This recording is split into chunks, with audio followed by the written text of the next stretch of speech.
Да, бывают случаи, когда мы, ну, живем в обществе, живем в мире, то есть, ну, и природа тоже нам не подвластна, и бывают зачастую моменты, когда осадки выпадают по положенных нормам, то есть средних стандартных.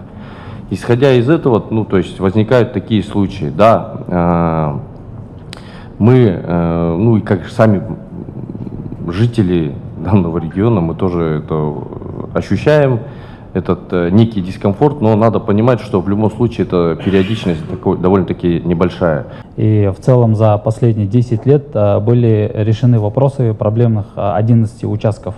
Именно тех участков, где при залповых дождях, получается, подтопляют некоторые участки. То есть это Момышала, это улица Мангаликель, это улица Пушкина, Абая тоже в эти 11 участков входит.